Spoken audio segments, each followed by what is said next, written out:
Hi there, and welcome to the latest episode of Innovation Deciphered. Today I'm going to be joined by David McIntyre, who's the CEO of Cubbie. This is a great story. David was inspired by trying to help his autistic daughter gain more from school and has created a really innovative platform called Cubbie, which provides sensory regulation to people on the spectrum, and it's a really inspiring story and it's making a real difference. So, hope you enjoy it.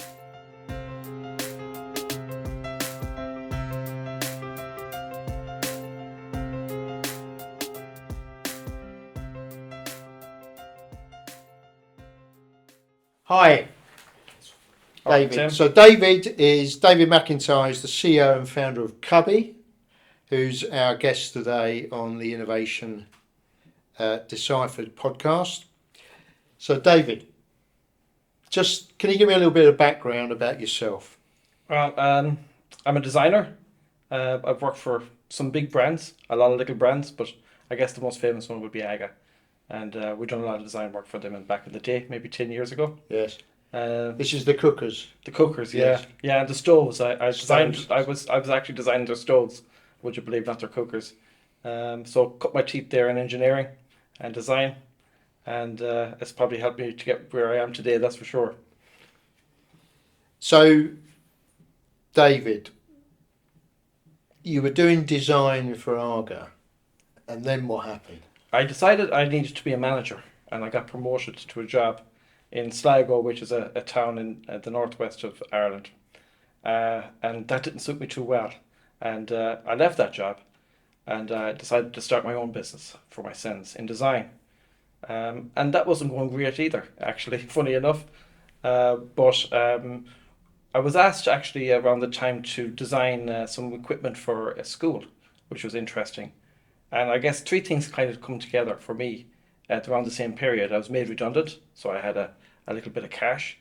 Um, my daughter was diagnosed as autistic, and I was designing a sensory room for a school down the road. And that's really what started this business, if you like. That's how we got into the Cubbie, if you mind. So I spent all my money, went very broke very quickly, but at the end of it, we had a product called Cubbie. And Cubbie. So you're a product designer by background, was it, or an electrical engineer? What was it? Industrial design. Industrial I'm design. actually I left school at 15. I don't have any real qualifications other than a toolmaker. Design came to me over a hard-won experience. Yes. So when I started as a toolmaker, I was on machines. Uh, Computer-aided design started to come in. I had a good aptitude for it in the company, and all of a sudden I was in the design office doing 3D design work, and that progressed and started prototyping and building product designs for other companies. And then I got the opportunity to work for Water Stanley, who were a company belonging to AGA, and then again started designing for AGA after that. Okay. So we've got to the point where you've had this idea. Was it inspired by your daughter, or was it you were working in Yeah. the school and then your daughter was diagnosed? Yeah, no, my daughter was diagnosed when I was working for the other company, and it's a frightening experience actually. Autism is when you get the diagnosis, especially at a young age, 2.5. It frightened the life out of me. I'm dyslexic. That's why I left school at 15. I couldn't integrate into the Yeah. education system. So when I heard about her disability, it inspired me, I guess, to think a little differently about her actually. So when you get a diagnosis of that magnitude, the first thing you worry about is independent living. How will she progress? She was very young, 2.5. We had no idea. And you get an education by the National Health Board that you have here and in Ireland, and they explain to you what autism is, and it's a very frightening experience. And one of the things that they tell you, for instance, is that your daughter could be verbal one day and non-verbal the next day, and continue to be non-verbal for the rest of her life. Um, so it's called a spectrum, and Yes. they can actually move along that spectrum at any time. And as a parent, that frightens the hell out of you. Um, we met other parents at the same time, and we started hearing about the stories about what's happening in schools and mainstream education. And my background being dyslexic and not going through the education sector probably the right way, I was very worried that my daughter would have a similar experience and not be able to achieve maybe a good level of education. And the barriers that are facing people with autism in schools mostly is their behaviour, and their behaviour stems from the actual environment around them. So light and sound, etc. So it's called sensory processing disorder. And that's what kind of rounds off about designing a sensory room for a school down the road is the first question I had about a sensory room is how does it work? And what we decided to do, and I must tell you, it was 12 months after I came up with the idea of Cubbie, is to start a business where we would solve this problem in the education sector. And instead of the child being outside of the classroom, which is usually the case because of the behaviour, they're now back into the classroom. And that was the idea, as to how do we get that person back into the classroom. So, and that was that inspired by your daughter's diagnosis, or was it? Yes, yeah, it certainly helped that I understood the barriers going to face her in life. However, being asked to design a sensory room came after, some time after. The idea really came to the front of my thinking, I suppose, was when I looked at the research around sensory rooms and how they worked. And sensory rooms can work, but you need what they call an occupational therapist, that is a sensory integration expert. And what was lacking in schools is that they didn't have that occupational therapist expert there. They're hard to get and they're expensive. And if it was looking at a typical sensory room, you see that it has lights and bubble machines and soft furnishings. But what I couldn't understand is how that would fit in with the different kinds of sensory processing disorder there is. So there's 4 different types. There's a seeker, there's a bystander, there's an avoider, and there's a sensory. And they're categorized by research done in the 60s and 70s by ears. And what it told us was that the seeker is looking for stimulation. They're understimulated, and they are seeking stimulus. The problem that they have is that they usually don't know when to stop seeking the stimulus, and therefore they go into what they call a sensory overload. And that is the behavioural issues that happens in the classroom. And what happens to that child is they're usually removed from the classroom, they walk up and down hallways for hours at a time, or they spend a lot of time in sensory rooms.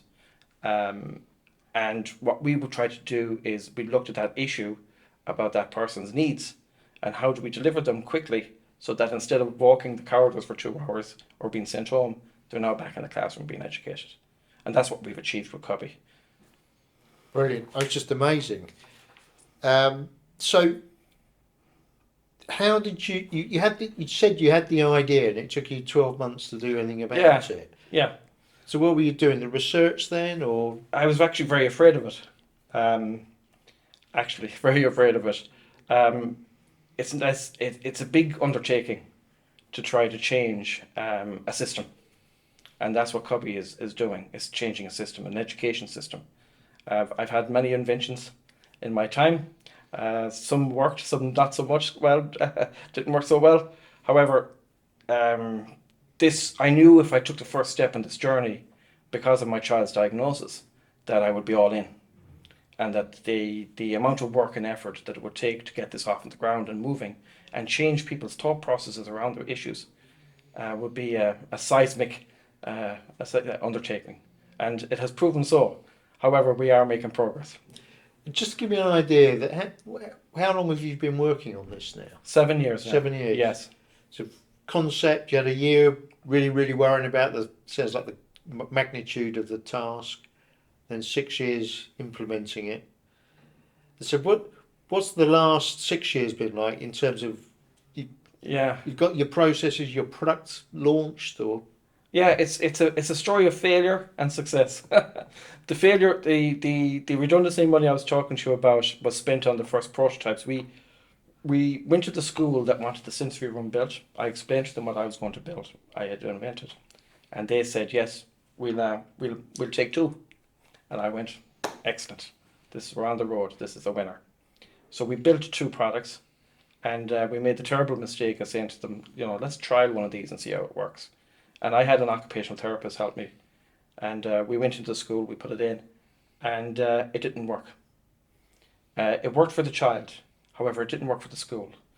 And I guess my own prejudice against the school system might have not helped very much, because initially I think my attitude was, well, you have to bring this in, it helps the kid, therefore you need to adopt your systems around it. But that's not the reality. The reality was they have systems. Breaking those systems is a big deal for these institutions. So we had to find a way of making the product easier to use. And that's when we started actually moving away from a hardware product, which was what initially the idea was, to more of a software product. So can you just give me a little bit of detail around what your technology product is now? Okay, well, there's 3 parts to the platform now. We have a platform. The Cubbie hub itself is a physical structure. It's wheelchair accessible and it's made to fit into any spaces. It's a small footprint. It's hardwired to the internet, and it has a software interface on it. So it has actually 2 computers on it. And inside the Cubbie is visual, different seating, lighting, and music. And we categorize the visuals and the music very carefully. We have 3 levels. So at the very top we have energizing. In between is our own invention, is medium, and the last one is calming. And what we try to do is move a person between overstimulated or understimulated into the middle, so that they're at the optimum, we call it, optimum regulation. Regulation sometimes seen as a bad word, but it's sensory regulation. If you're able to regulate your sensory needs, you're able to modulate, which means you can actually participate. And that's the core of this business, is participation. Inclusion is a nice thing to have, but we're about participation. We want the person to participate in whatever the activity is. So does that mean that this, is it a cubby hole? Is that what? Cubbie hub, we call Cubby it. Yeah. hub, yeah. But the Cubbie hole But is where the name came from. Yeah. That's in the classroom, so they're in the same No. physical space, or No. is it outside the classroom? We usually put them outside the classroom, and there was debate about that at the early stages. The intention was to put it in the classroom initially, so that the people could move freely in and out. However, we found that the person, there's a stigma attached to need, and it's not intentional. It's a peer-to-peer thing. Looking back at my own experience with dyslexia, I started to distance myself from others once I could see differences between me and them. And that's what happens naturally. It's not, when I was growing up as a young man, I blamed them for moving away. However, when I look back now in my 40s, early 40s, mid-50s, I can see that I was actually moving away. It was me that was actually pulling myself away. Getting extra supports, there was a stigma attached to that. And what we try to do with Cubbie is make it that there's no stigma attached to it. And that was one of the essences. The second reason we took it out of the class is it disrupts the classroom when it's in it. There's music inside of it. It's not soundproof. And what we felt was that it would be better that the person, if they needed to experience a bit of time out, that removing them from the classroom as part of the daily routine would be acceptable. And a lot of schools do have a routine of taking a child out for a short period of time for extra supports. So it actually worked in the school's favour to be able to have it. So it works by the child's in the normal classroom, and when they need a break, they go to the Cubbie hub. Cubbie hub. So that's the second part of the platform, is the occupational therapist link, and that's the real innovation. So all the Cubbie hubs are connected to a team of OTs. We call them OTs, for occupational therapists, and they actually create the experiences for each person. So when the child or the young person comes up to the Cubbie remembers them and delivers an experience specifically designed to help them regulate their sensory needs. So if they're overstimulated, we can bring them down, and if they're understimulated, we can bring them up. It takes about 10 minutes, and after 10 minutes they go back to the classroom and they participate in the classroom. And how does the child decide when to go? Doesn't. The teacher says... We do. Our occupational therapist puts in a schedule, the whole thing. Yeah. Oh, so it's like a 10 to 10, you're going for 10 minutes. Yeah. Right, okay. Yeah. There's Yeah. not some clever thing on your watch that's saying, "Oh, We're no, getting there. We're getting getting there. there." That's the Okay, next steps. that's the next release, is It it? is. Well, that's the third part of the platform now is an app. We've just released an app in Mayo. It's a bit of a soft launch to test it out. Yeah, But the idea is, and this came to me in a trip to Spain. Actually, we went to Spain, myself and my family. We were completely broke for 5 years with this journey. Myself and my wife, we spent all our money, and we didn't collect a wage for 5 years when we started this company. So when we started, we got a little bit of investment. We got to get a few pounds together. We said we're going on a holiday, and we went to Spain. And we landed in Spain, and my daughter was dysregulated for 4 days of the 5 day holiday. And I just said to myself, wouldn't it be great if I could land in Spain and Cubbie was there and my child's programs would be there? So now we developed an app, and the app actually brings that freedom. So a parent in a primary school, as long as they put in their email address, the same as school, they'll get their child's sensory programs. And they can now go to any Cubbie and put in their ID number, and their child's programs will be there. So, for Wow. instance, we have them in libraries in Ireland, and we can see people moving from the schools at the weekends to use Cubbies. And we have them in football stadiums. And again, they can go to the football stadium and get the exact same experience that we know works. And we measure and we adjust the programs all the time as well. So, I guess at the football, it's less likely to be understimulated. well, again, it goes back to what we're about, which is participation. Yes. And so, Aviva Stadium, they seen the vision at a very early stage, and they actually put a Cubbie right beside the stand. And it's incredible what they've done, because a lot of people put sensory rooms in the third area out of the way in a place that isn't usually used, if you know what I mean. It's not an economic benefit to Yes. the stadium. However, what Aviva did was to put it right behind the stand, and they actually put the kids in the stand shouting for the team. And if they need a break, Cubbie's right behind them. And they just walk up, key in their number, and their experience will start. Amazing. Yeah, it is. Just amazing. So, give me some idea of the sort of scale of this now in Ireland, because obviously it's in schools, it's in the local libraries. It sounds like it's in some football stadia. It is, yeah. It's an incredible journey. Yeah. We're nearing 100 Cubbies now in Ireland. It's a real watershed moment for us, because really we didn't launch this product until last year, because COVID hit, Yeah. schools closed down, our primary market, not the greatest market to get into, schools. And our product is not it's not cheap, it's not expensive, but it has a keen price point for what we're doing, especially for schools who have limited budgets. But we're now nearing 100. We have actually 98 Cubbies sold in Ireland, and two more. And I think there's going to be a few bottles of champagne open for the 100. That's for sure. So it's an incredible journey. We're now putting them in London. We have them in Cumbria. So we're starting to get that network here in the UK as well.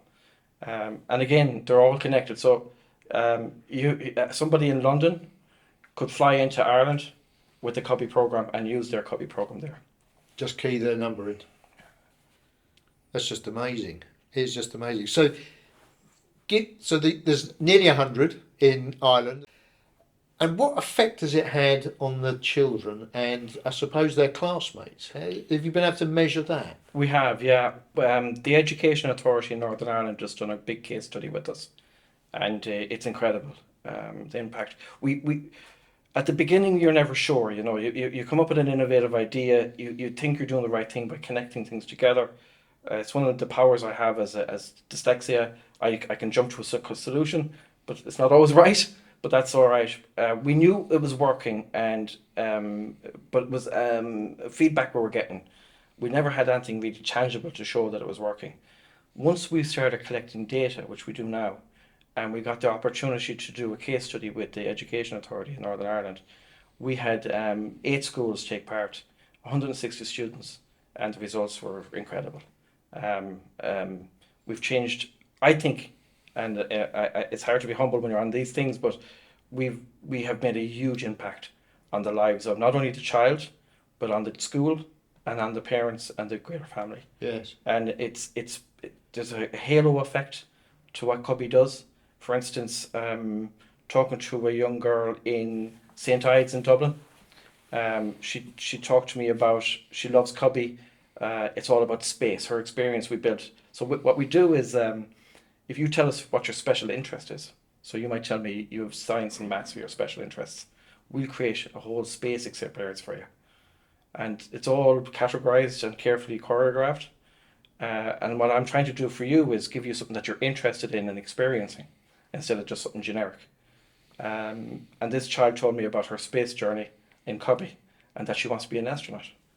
And I was very upset. It was an incredible story. And then I talked to her mother, and her mother says, well, you know, she comes home now, she can actually do her homework, which she could never do before. That Cubbie has actually released that potential in her, that she now can actually study and compete and participate with her classmates. So that's what it does. It releases potential. And Just that's what's amazing. incredible. Yeah. So for teachers, it's less behavioural issues in the classroom. They can do what they have to do. And an incredible thing has happened where I think it's called hacking. We now have neurotypical, which is people without sensory processing or neurodivergent, using for anxiety. So students are coming in to use Cubbie for anxiety, and we have teachers using it for mindfulness. So it's become a product not just for a subgroup of disability, it's become a product for everybody. And we're very proud of that. And that was the whole aim at the beginning, to not try to put stigma around the product itself. So, I mean, inspired by your daughter's diagnosis, you created this product to help autistic children at school, but it turns out it's got even wider application than that. Yeah. Yeah, for neurotypical people, Yeah. plus people who've got anxiety, people who are just stressed out, need to Yeah. unwind for 10 minutes. Yeah, it's incredible, isn't it? So yeah, we do know that a lot of teachers are using it. The students crossing over to use it is incredible though, because it sets a course, I think, for the reduction of disability and ability. And this is the journey we're on, is diversity, and it's about inclusion. I understand. If we have a product, which we do, that is for everybody, it doesn't become about disability and ability all of a sudden. It just enables people to participate. Yes, I mean, it's amazing, isn't it? Because if it's everyone, I guess, from what you're telling me, this can help everyone, It does, yeah. regardless of how everyone else thinks about you. There's something this product can offer you. Yeah, it's incredible. That's just amazing. Yeah. So, what's for the future, Oof. apart from more than 98 being sold in Ireland? I mean, is it obviously you want to get this worldwide, or is it you Well, content with Europe? we're focusing on education, but we're getting what they call a pull from a lot of different sectors right now, of course.